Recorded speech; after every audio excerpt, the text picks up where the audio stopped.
प्रकाश, छठा समुल्लास, राजधर्म विषय।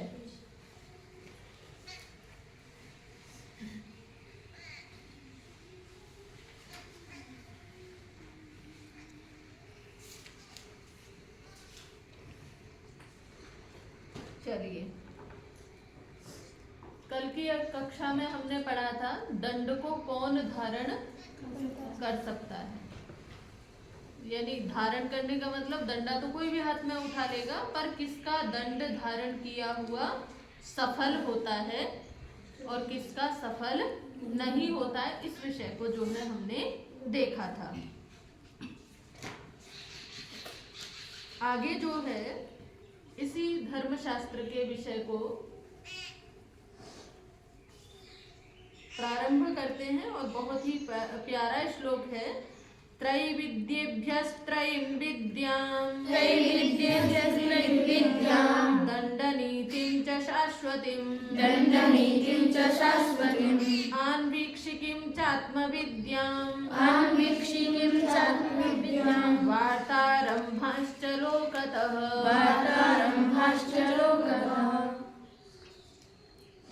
स्वामी जी का अर्थ पढ़ते हैं, फिर अपनी व्याख्या करेंगे। ये कह रहे हैं राजा और राजसभा के सभासद तब हो सकते हैं, यानी कोई भी राजा कब राजा बन सकता है और सभासद कब सभा के सदस्य बन सकते हैं कि जब वे चारों वेदों को की कर्मोपासना ज्ञान विद्याओं के जानने वालों से तीनों विद्या सनातन दंड नीति न्याय विद्या आत्मविद्या और अर्थात परमात्मा के गुण कर्म स्वभाव रूप को यथावत जानने रूप ब्रह्म विद्या और लोक से वार्ताओं का आरंभ कहना और पूछना सीखकर सभासद व सभापति हो सके। देखो, बहुत बड़ी बात बताई है।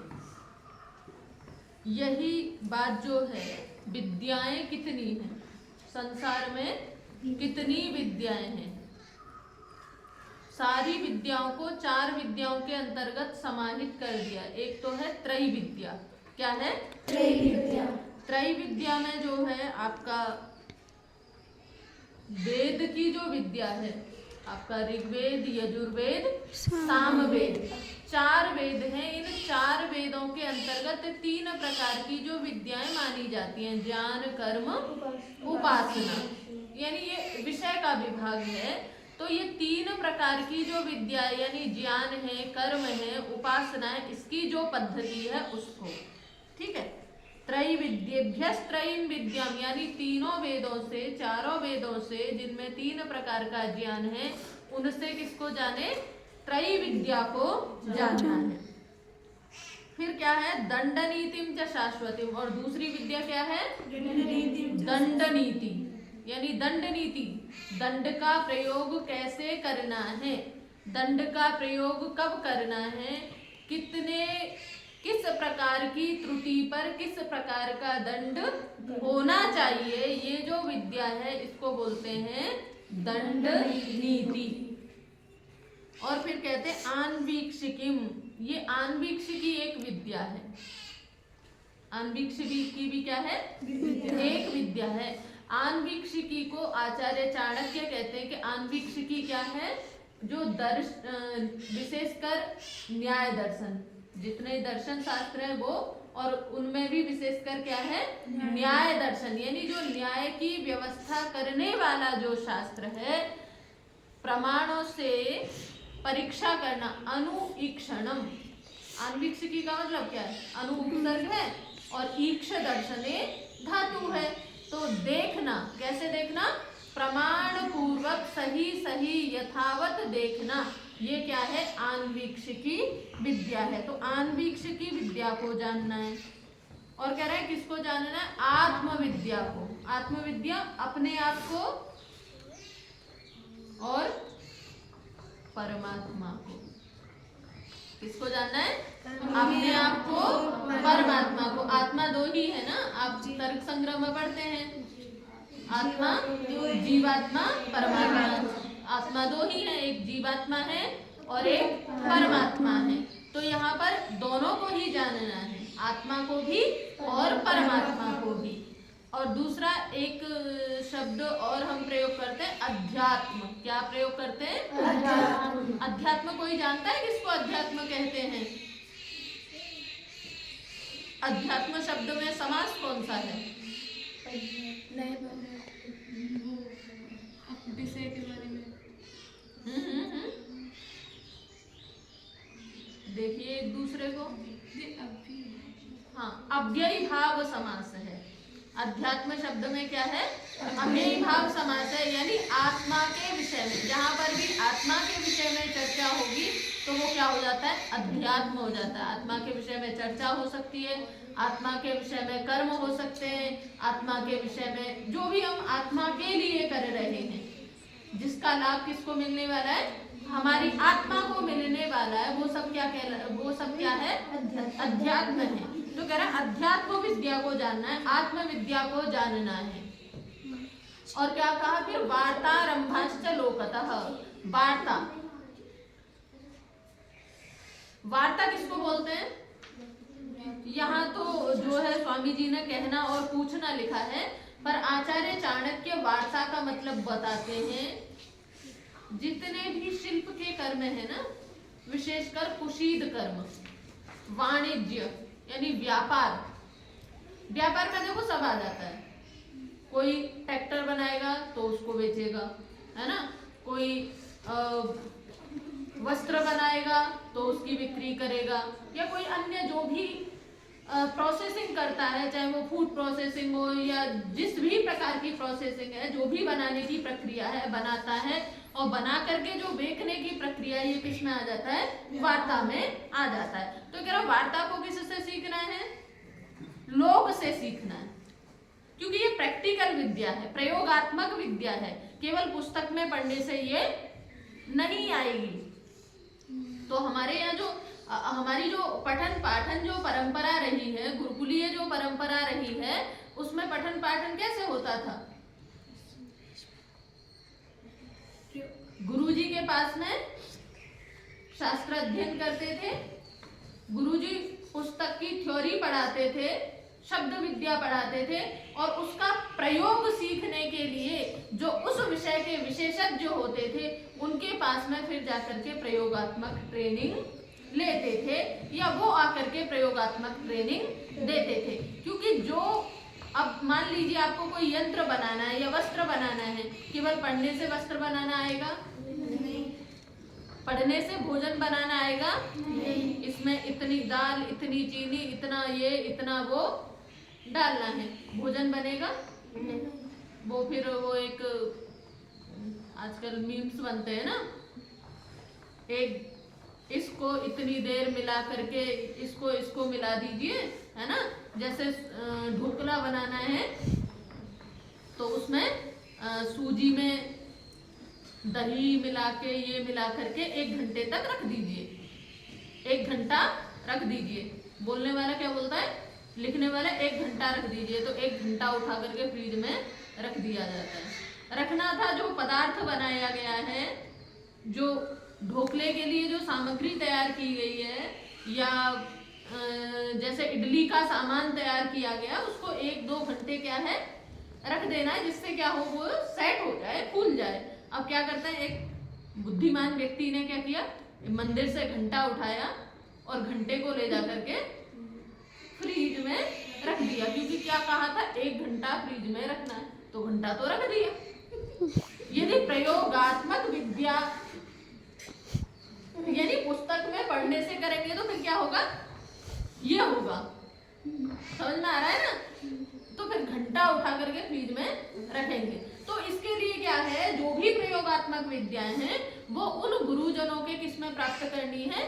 सानिध्य में जाकर के सीखनी है। इसीलिए यहाँ पर शब्द भी मनु महाराज ने भी वही शब्द लिया है, वार्तारंभाश्च लोकतः। ये वार्ता का प्रारंभ जो है, व्यवहार विद्याएं जो है, शिल्प विद्याएं जो है, शिल्प कलाएं जो है, ये कहाँ से सीखी जाएंगी? लोक से सीखी जाएंगी। यानी लोक में जो इनके विशेषज्ञ हैं, जो इन विद्याओं को विशेष रूप से सिखाने वाले हैं, उनसे इन विद्याओं को प्राप्त करें। आजकल जो शिक्षा नीति जो है उसमें कोलैबोरेशन का बहुत बड़ा महत्व है। यानी एक शिक्षण संस्थान दूसरे शिक्षण संस्थान के साथ में टाई अप करता है। टाई अप करता मीन्स संबंध बनाता है, जिसको एमओयू बोलते हैं।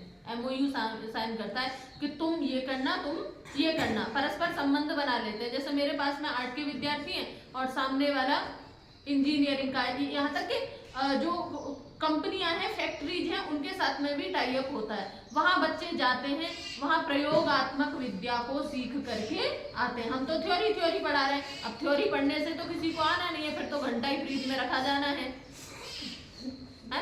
तो फिर उसके लिए क्या, जब वो वहां जाते हैं प्रैक्टिकल रूप में सीखते हैं, जब तक करेंगे नहीं तब तक सीखेंगे नहीं। कहते हैं ना, बिना मरे स्वर्ग की प्राप्ति नहीं होती। यानी स्वर्ग पाना है, सुख पाना है, तो पहले करना पड़ेगा, मरना पड़ेगा।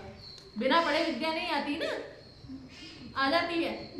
जैसे बिना पढ़े विद्या नहीं आती, वैसे ही बिना किए कुछ प्राप्ति होती नहीं है। तो वार्तारंभास्य लोकतः, जो शिल्प विद्याएं हैं, व्यवहार विद्याएं, इनको लोक से प्राप्त करना है। अब जो इन विद्याओं में निपुण होते हैं, क्या है, अपने यहाँ अपनी शिक्षा पद्धति में, गुरुकुल शिक्षा पद्धति में ये सारी विद्याएं सिखाई जाती रही हैं।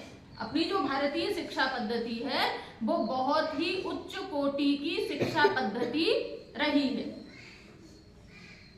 1835 से पहले अपने यहाँ कोई भी व्यक्ति अशिक्षित नहीं था, सभी शिक्षित थे। आज बहुत सारे अशिक्षित मिल जाएंगे। आज तो केवल क्या मिलते हैं, साक्षर मिलते हैं। क्या मिलते हैं, साक्षर मीन्स पुस्तक पढ़ लेते हैं, परीक्षा दे देते हैं, यही स्थिति है ना। फिर उसके बाद में क्या पढ़ा था, कहाँ पढ़ा था, अरे हाँ पढ़ा था, जब एग्जाम देना था तब पढ़ लिया था, बाद में क्या करना है। आज की ये स्थिति रही है। लेकिन जो अपनी शिक्षा पद्धति, जो हमारे ऋषि मुनियों ने, पूर्वजों ने बनाई हुई है, वो कैसी शिक्षा पद्धति है, वो जीवन पर्यंत काम आती है। उस शिक्षा पद्धति के बिना किसी का कोई काम चलता नहीं है। शिक्ष विद्योपादाने, शिक्षा का मतलब क्या है, जो विद्या का उपादान कर ले, यानी जानने की प्रक्रिया, जान विद्या को हमारे अंदर समाहित कर दे, वो क्या है, शिक्षा है। केवल लिखना पढ़ना शिक्षा नहीं है। तो जो त्रय विद्या को जानता हो, किसको जानता हो, त्रय विद्या को, यानी ज्ञान कर्म उपासना, यानी तीनों वेदों की जो विद्या है उसको जानता हो, दंड नीति को जानता हो, है ना, और न्याय विद्या को जानता हो, आत्म विद्या को जानता हो, और वार्ताओं को जानता हो, वही क्या है, राजा होने के योग्य है, वही सभासद होने के योग्य है। यदि सभासदों को ये विद्या नहीं आती होंगी, राजाओं को ये विद्या नहीं आती होंगी, तो फिर उनको क्या बनाया जाएगा, उल्लू बनाया जाएगा। फिर बहकाएंगे, जी इसमें तो ये लगता है, इसमें ये लगता है, इतना टाइम लगता है, ऐसे लगता है, वैसे लगता है, खूब पागल बनाते हैं, अभी भी बनाते हैं। हमें कोई चीज नहीं आती है तो बोल देते, अरे रे नहीं, इसमें तो बड़ा खर्चा आएगा, आपको पता नहीं ये यहाँ नहीं मिलता है, वहां मिलता है। 5 मिनट का काम 10 दिन घुमा देते हैं, पागल बनाते हैं। यदि राजा को ये सारी विद्याएं नहीं आएंगी, सभासदों को ये सारी विद्याएं नहीं आएंगी, तो वो क्या बनते रहेंगे, मूर्ख बनते रहेंगे, और वो उनको मूर्ख बनाते रहेंगे। जैसे मध्यकाल में क्या हुआ, पठन पाठन की परंपरा छूट गई, जो राज व्यवस्था थी उसको विद्या से दूर कर दिया गया। फिर जो ब्राह्मण वर्ग था वो जैसा उल्टा सीधा बता देता, और राजाओं को वैसा मानना पड़ता, क्योंकि पढ़ा तो था नहीं। यदि पढ़ा होगा तो बोल देगा भैया तुम गलत कह रहे हो, पुस्तक देख लेगा। ये भी प्रचारित कर दिया, अरे वेद कहाँ है, वेद को तो शंकासुर उठा ले गए, वेद तो है ही नहीं। अब कहाँ वेद है, वेद तो हमारे पास है, जो भी है हमारे पिताजी ने पढ़ाए, हमारे पिताजी ने पढ़ाए, इसने पढ़ाए, हम जो बताएं वो वेद है। ये स्थिति थी हमारे देश की महर्षि स्वामी दयानंद जी के आने से पूर्व। महर्षि स्वामी दयानंद जी ने फिर जनवरी से क्या किया, वेदों को मंगवाया। आज जो हमें वेद सुलभ है वो किसकी दया से सुलभ है, दयानंद की दया से सुलभ है। अरे भैया जितने अंग्रेज हमारे यहाँ से खजाना, सोना, चांदी, हीरे मोती चुरा के लेके गए, उससे ज्यादा हमारे यहाँ की ग्रंथों को, पुस्तकों को चुरा करके लेके गए हैं। अपने नाम से पब्लिश किया है उन्होंने। यहाँ की बहुत सारी जो लुप्त प्राय पुस्तकें हैं, लुप्त हो चुकी हैं, वो उनके पुस्तकालयों में आज भी सुरक्षित हैं। बहुत विद्या को उन्होंने चुराया है और उन विद्याओं के तत्वों को लेकर के अपने अपने नाम से जो है निकाली है, पब्लिश की हैं। प्लास्टिक सर्जरी जो है उसका जन्म कहाँ से मानते हैं? इंग्लैंड से बताते हैं ना। प्लास्टिक सर्जरी भारत की देन है। आजकल प्लास्टिक सर्जरी बहुत मात्रा में चल रही है ना। एक मुझे अंग्रेज का नाम नहीं याद आ रहा, और उधर मैसूर का उस समय जब युद्ध चल रहा था तो जो अंग्रेज सेना का सेनापति था उसकी नाक कट गई। अब नाक कटना तो बड़ी शर्म की बात होती है, पूरे मतलब चेहरे का हुलिया ही बदल गया। अब कहाँ जाए, छुपता छुपाता फिर रहा था तो एक गडरिया, बकरी चराने वाले जो होते हैं, उसके पास छुपाते हुए पहुंचा कि पानी पिला दो। बोले तेरी नाक, बोले वो पत्थर से टकरा गई थी। तो अब ये तो सामने वाले को भी समझ में आ रहा है पत्थर से टकराई हुई और तलवार से कटी हुई में अंतर होता है। तो फिर बोला तुम क्या करोगे, अपने देश कैसे जाओगे? बोले ये तो मुझे भी चिंता हो रही है, मुझे भी दुख हो रहा है कि मैं ऐसे कैसे जाऊंगा, मेरा मजाक बनेगा, ये बनेगा वो बनेगा। बोले अच्छा चिंता मत कर, मैं तेरी नाक सही करता हूँ। उसने उसकी केवल कितने दिन चिकित्सा की? 15 दिन चिकित्सा की। 7 दिन के अंदर उसकी नाक यथावत हो गई, यानी बिल्कुल जैसी थी वैसी। फिर वो अपने देश में जाता है, कहता है मेरी नाक देखो। ये बेवकूफ हो गया है क्या, पागल हो गया है? मेरी नाक देखो, बढ़िया तो है, नाक भी कोई देखने की चीज है। बोले आपको मेरी नाक में कोई अंतर नजर नहीं आ रहा है? क्यों तुम्हारी नाक पे लाल लग रहा है क्या? जैसी है वैसी, जैसी हमारी नाक है वैसी तुम्हारी भी नाक है। बोले आपको मेरी नाक कहीं से कटी हुई दिखाई दे रही? बेवकूफ आदमी है, बिल्कुल ठीक ठाक नाक को क्या कह रहा है? कटी हुई कह रहा है। फिर वो पूरी घटनाक्रम उनको बताता है कि मेरे साथ में ऐसे हुआ वैसे हुआ। धूर्त अंग्रेज भारत में आए, उस प्रकार की विद्या को जानने वालों को पकड़ के जबरदस्ती लेकर के गए और उनसे वो विद्या सीखी और अपने नाम से प्लास्टिक सर्जरी नाम से पब्लिश कर दी। बहुत मतलब बहुत अत्याचार अनाचार किया है उन्होंने, विद्याओं को सीखा भी है। जो हमारे यहाँ का वस्त्र उद्योग बहुत जबरदस्त था। भारतीय वस्त्र उद्योग बहुत उच्च कोटि का वस्त्र उद्योग था। ऐसे ऐसे कपड़े बनते थे, इतने सूक्ष्म, इतने बढ़िया कपड़े बनते थे कि पूरा का पूरा थान जो अंगूठी की रिंग होती है ना, उसमें से निकल जाते थे। इतने महीन और यंत्रों से नहीं, मशीनों से नहीं, किससे बनते थे? हस्तकारी से। इतना सुंदर वस्त्र उद्योग था।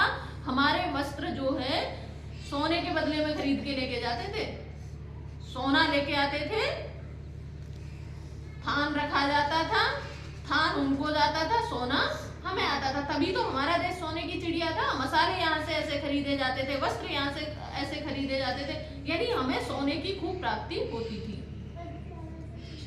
अब ऐसा इसीलिए हो गया, अंग्रेजों ने क्या किया, हमारे यहाँ के जो वस्त्र हथकरघा थे उनको जबरदस्ती बंधक बना बना करके अपने देश लेकर के गए। जिन्होंने स्वीकार नहीं किया उनके हाथ काट दिए गए, क्योंकि हम पराधीन थे। क्या थे? हम पराधीन थे। इसीलिए वो यहाँ से लेकर के यहाँ के पूरे वस्त्र उद्योग को उन्होंने नष्ट किया। इस प्रकार की नीतियां बना दी, इतने टैक्स, इतने कर लाद दिए कि यहाँ के जो कारीगर थे उनको मजबूरन वो काम छोड़ना पड़ा। अब जब कोई काम छूट जाता है तो वो खत्म हो जाता है, और फिर वो अपने वहाँ की फैक्ट्रियों में बने हुए जो ये टेरिकोट, लायलॉन, वायलॉन जो हम वस्त्र पहनते हैं, कि हमारी त्वचा के लिए अच्छे नहीं होते हैं, ये हमारी त्वचा के लिए बहुत खतरनाक होते हैं। फिर उन वस्त्रों को जो है जबरदस्ती यहाँ पर भेजा गया, पहनाते थे जबरदस्ती। इसीलिए तो हमारे स्वतंत्रता आंदोलन का इतिहास पढ़ोगे तो वस्त्रों की होली जलाते थे, विदेशी वस्त्रों की होली जलाते थे। यानी विदेशी वस्त्र पहनने का मतलब क्या है? विदेशी वस्त्र हम खरीदेंगे तो हमारा रुपया किसको जा रहा है?